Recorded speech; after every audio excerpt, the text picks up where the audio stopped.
So మీరేంటి, కూటమి ప్రభుత్వం వచ్చాక మేము అన్ని వ్యవస్థల్లో కూడా అన్ని రంగాల్లో కూడా మేలు చేస్తున్నాము, ప్రజలకు ఎటువంటి ఇబ్బందులు రాకుండా చూస్తున్నాము, వెంటనే సమస్య వచ్చినప్పుడు దాన్ని పరిష్కరిస్తున్నాం అని అంటున్నారు. అటు యూరియా విషయంలో కావచ్చు, లేకపోతే ఎరువుల విషయంలో కావచ్చు, బీమా సంగతి పట్టించుకోవడం లేదు అని ఇవాళ జగన్మోహన్ రెడ్డి మాట్లాడిన విషయంలో కావచ్చు, డిఏపి కానీ యూరియా కానీ.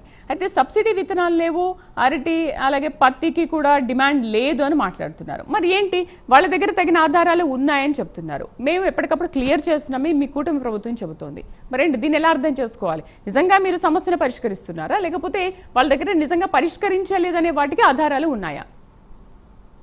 మేడం, ఈరోజు వైఎస్ఆర్సీపీ నాయకులైతేనేమి, అదేవిధంగా వైఎస్ఆర్సీపీ అధ్యక్షుడు ఏమైతే, ఈరోజు కూటమి ప్రభుత్వం వచ్చినప్పటి నుంచి ఆరోపణలే.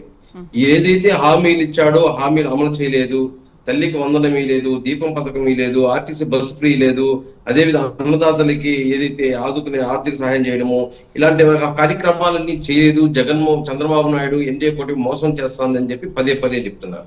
అంటే ప్రభుత్వం వస్తానే ఏదైతే ఫైనల్ స్టేటస్ చూసి ఒక్కొక్కటి ఇస్తా ఉంటే అంత లోపలే వీళ్ళు విమర్శలు, ప్రతి ఏదో కూటమి ప్రభుత్వం ఏదో ప్రజలను మోసం చేసినట్టుగా మాట్లాడుతూ వచ్చారు. మరి మీరు న్యాయం చేస్తున్నారు, ప్రజలు ఎక్కడా మోసపోలేదు, లేకపోతే ఇబ్బందులు పడలేదంటారా వేణుగోపాల్ గారు?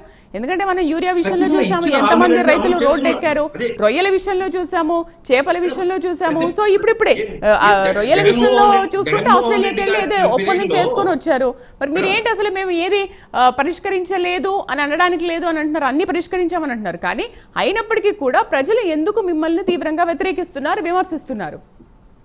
ప్రజలు ఎక్కడ వ్యతిరేకిస్తున్నారు? ప్రతిపక్షాలు. జగన్మోహన్ రెడ్డి గారికి ఇప్పుడు అధికారంలో ఉండేటప్పుడు ప్యాలెస్ లో నుంచి బయటికి రాలేదు.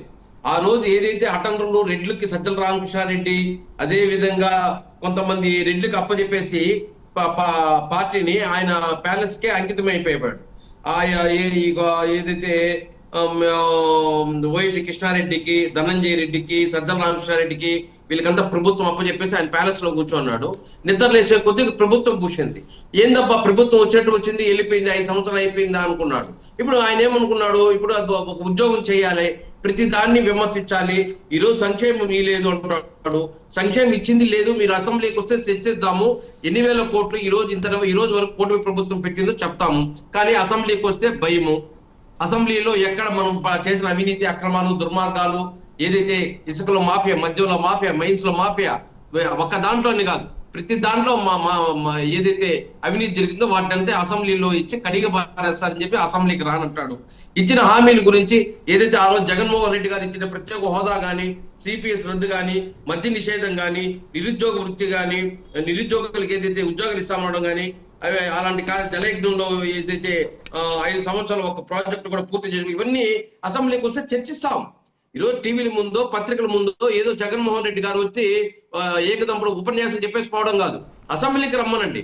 అసెంబ్లీకి వస్తే వీళ్ళు క్వశ్చన్ చేసేదానికి ఆన్సర్ ఇవ్వకపోతే కూటమి ప్రభుత్వము ఆ రోజు ప్రశ్నించాలి. అసెంబ్లీకి రావాలంటేనే భయపడుతూ ఈ రోజు గతంలో చూసాం, అధికారంలో ఉండేటప్పుడు ప్రజల్లోకి రాలేదు, ప్యాలెస్ లో దాంకున్నాడు. ఇప్పుడేమరా అంటే అసెంబ్లీకి రానంటాడు, ప్రజలు అంటాడు, ప్యాలెస్ అంటాడు. అసలు జగన్మోహన్ రెడ్డి గారికి పరిపాలన 175కి 151 సీట్లు ఇస్తే దాని 11 సీట్లకి ఎందుకు వచ్చిందని ఆలోచన చేయకుండా ఈవీఎంల పైన తోసేసి ఈయనేదో 5 సంవత్సరాలుగా రాష్ట్ర ప్రభుత్వాన్ని పొడిచినట్టు ఈ రోజు ఎన్డీఏ కూటమిని విమర్శిస్తున్నాడు.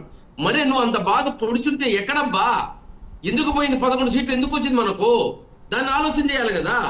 దాన్ని పక్కన విజయసాయి రెడ్డి చెప్తున్నాడు, మద్యంలో 8,000 కోట్ల అవినీతి జరిగింది, దాంట్లో ఎవరో వాసుదేవ్ రెడ్డి, సత్యప్రసాద్, ఎంపీ మిథున్ రెడ్డి, సజ్జల శ్రీధర్, కాశిరెడ్డి, ఓఎన్జీ కృష్ణారెడ్డి, వీళ్ళంతా ఎందుకు లోపల వేసేశారు?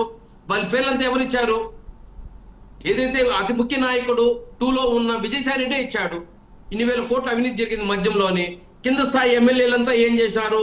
సారాయి అమ్మినారు, మద్యం అమ్మినారు, డ్రగ్స్ అమ్మినారు, గంజాయి అమ్మినారు, ఎక్సైజ్ డిపార్ట్మెంటే తీసేసినారు. ఎక్సైజ్ డిపార్ట్మెంటే లేదు మేడం, వైఎస్ఆర్సీపీ ప్రభుత్వంలో ఎక్సైజ్ డిపార్ట్మెంటే తీసేశాడు జగన్మోహన్ రెడ్డి గారు. దాని లా అండ్ ఆర్డర్ కి, ఎంఆర్ఓలకి, వాళ్ళకి బెడ్జ్ చేసేసాడు. ఎక్సైజ్ డిపార్ట్మెంటే తీసేశాడు. మళ్ళీ ఈ రోజు వచ్చి నీతులు మాట్లాడుతున్నారు వీళ్ళు టీవీల ముందు, పత్రికల ముందు. అసెంబ్లీకి వస్తే మీరు ఏం చేసింది, మీ అవినీతి, మీ అక్రమాలు, దుర్మార్గాలు ఎండగడతారు. దాన్ని ఎండగడతారని భయంతో ఈరోజు అసెంబ్లీకి రాకుండా ఊరికి బయట వచ్చి నీతులు మాట్లాడుతున్నారు. ప్రజల మోసం చేసే కార్యక్రమం తప్ప. మరి అంత మాట్లాడతాము అని అంటే అంత టైం ఇవ్వట్లేదంట కదా మీరు, ప్రభుత్వం అంత టైం ఇవ్వట్లేదంట. టైం అంటే ఇప్పుడు మేడం, ఇప్పుడు ఉండే 175 మంది ఎమ్మెల్యేలకి ఏదైతే ప్రతిపక్ష నాయకుడికి ఇవ్వాల్సిన టైం ఇస్తారు, అధికారంలో ఉండే వాళ్ళకి ఇస్తారు, జవాబు చెప్పాల్సిన మినిస్టర్ వాళ్ళకి టైం క్యాల్కులేషన్ చేసి ఇస్తారు. నాకు అంత టైం కావాలి, ఇంత టైం కావాలి అంటే నువ్వు ఒక 60-70 సీట్లు తెచ్చుకోవాలంటే నీకు దాన్ని ఇస్తారు.